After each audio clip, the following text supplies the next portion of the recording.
میں ایک دوست کے ساتھ گیا، نرسری میں اس کا بنگلہ ہے. اس نے کہا میں ایک کتا لایا ہوں پولینڈ سے 4 لاکھ کا، آپ آئے اور اس سے ملاقات کریں. میں اس کے دیدار کے لیے چلا گیا، گاڑی لے آیا، وہ مجھے بٹھایا. وہ جب میں چلا گیا صوفے پر بیٹھا ہوا تھا. اس نے اس کو کچھ نہیں کہا، وہ کتا چپ چاپ اس کو دیکھ رہا ہے. اس نے کہا آپ نے غور کیا کہ اس کو پتا ہے کہ یہ مہمان ہے، چپ چاپ بیٹھا ہوا ہے. اس کے بعد اس نے گھر والوں کو کہا کہ چائے بھیجو اور یہ بھیجو وہ بھیجو. تو وہ کتا فوراً اٹھا اور ایک اور کمرہ تھا اس میں چلا گیا کہ کھانا کھایا جا رہا ہے، لوگ اچھا نہیں سمجھتے، کتا بیٹھا ہوا، خود چلا گیا. تو اس نے مجھے کہا کہ دیکھو آپ ہماری دعوت کھائے، سب کچھ یہ دیکھ رہا ہے، بڑا خوش ہے، لیکن آپ یہاں سے کوئی چیز اٹھا لیں. تو انہوں نے ایک ہتھیار تھا اس کے پاس، بکسے میں بند تھا، مجھے کہا یہ آپ اٹھا کے گاڑی میں رکھیں. بس جیسے ہی میں نے اس کو ہاتھ لگایا کتا دوڑتا ہوا ہے اور میرے راستے میں کھڑا ہو گیا کہ نہیں لے جا سکتے. تو مالک نے اس کو اندر سے انگریزی میں کہا کہ میں نے تو اجازت دی ہے حضرت کو.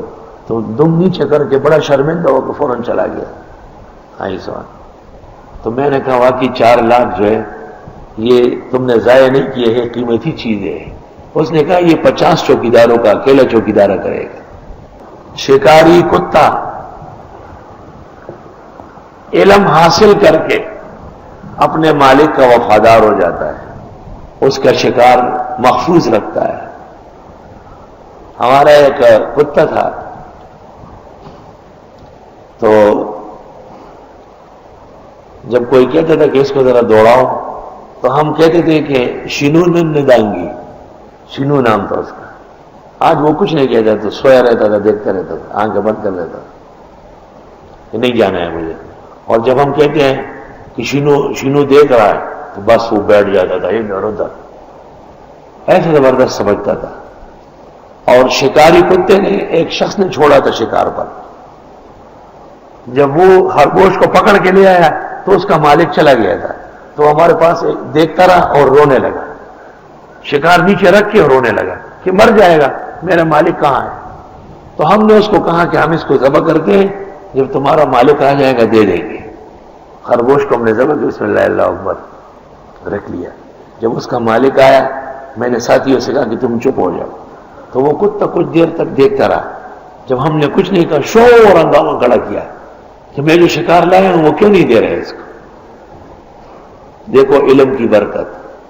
کتا جیسے بدذات اور بدخصلت وہ بھی علم سے سیدھا ہو جاتا ہے.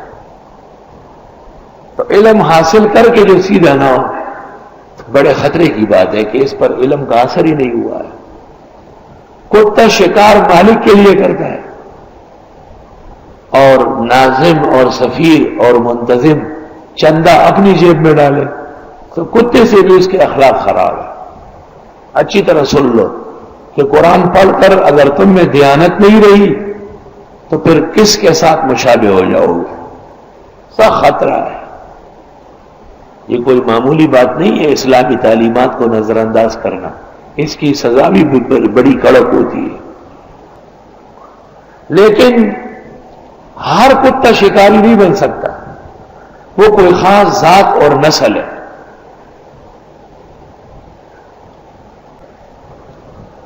نستغفرک اللہم ونسألک السلام والعافیہ. یہ جو بھیڑ بکریاں چرتی ہے نا، تو آپ نے کبھی غور نہیں کیا اس میں کتا ہوتا ہے، وہ باقاعدہ جانوروں کو چراتا ہے، ساتھ ساتھ چلتا ہے. جب کسی کی فصل میں منہ ڈالتی ہے بکری تو شور مچا دیتا ہے، ہٹا دیتا ہے اس کو فوراً. اور اگر کوئی جانوروں کو کچھ کہے تو اس سے لڑ پڑتا ہے، پورا مالک کا کام کرتا ہے. اور اب تو باہر یورپی قوموں نے ڈارک فورس بنائی ہے اور ان کو گوریلا ٹریننگ دی ہے اور کئی قسم کے واقعات آپ جانتے ہیں زیادہ. الیوم احل لکم الطیبات، آج کے دن حلال کر دیے گئے تمہارے لیے صاف ستھری چیزیں، پاک صاف ستھری. وَطَعَامُ الَّذِينَ أُوتُوا الْكِتَابَ حِلٌّ لَكُمْ، اور کھانا ان لوگوں کا جن کو کتاب دی گئی وہ بھی حلال ہے تمہارے لیے. وَطَعَامُكُمْ حِلٌّ لَهُمْ، اور تمہارا کھانا ان کے لیے حلال ہے. سوال یہ ہے کہ پہلے طعام سے مراد ذبیحہ ہے کہ اگر اہل کتاب حلال جانور ذبح کرے اور ذبح باسم اللہ ہو، امام اعظم اور ان کے شاگردوں اور جمہور کے نزدیک اگر مسیح کا نام لے لیا تو پھر حلال نہیں ہے، اور اماموں کے اقوال مختلف ہیں. لیکن اہل کتاب سے مراد یہود اور نصارا یا داؤد علیہ السلام کے ماننے والے، بشرطی کہ واقعتاً وہ اہل کتاب ہو.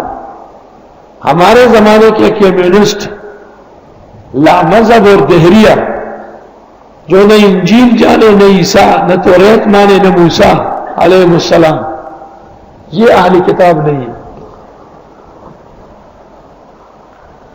اس میں صحابہ کا اختلاف ہوا ہے.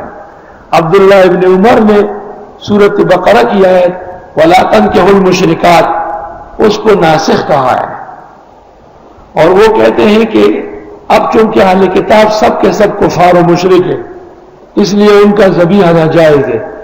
لیکن جمہور صحابہ اور تابعین اور ائمہ اربعہ نے گنجائش تو تسلیم کی ہے، لیکن اس شرط کے ساتھ کہ وہ واقعتاً اپنے نبی اور کتاب ماننے والے ہو اور بوقت ذبح اللہ کا نام لینے والے ہو.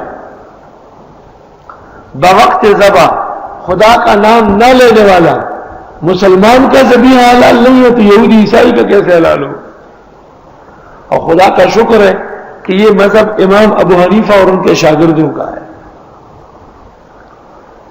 یہاں ایک بات یہ کہی کہ تمہارا کھانا وہ کھا سکتے ہیں، اس پر اشکال کیا گیا کہ اس کی کیا ضرورت تھی، کیونکہ ہمارا کھانا تو سب کھا سکتے ہیں. جواب یہ کہ مسلمان کو اس بات کی پابندی کرنی پڑتی ہے کہ ہماری قربانی ہمارے ذبیحے کا استعمال کافر کر سکتے ہیں نہیں، تو فرمایا کہ نہیں کر سکتے.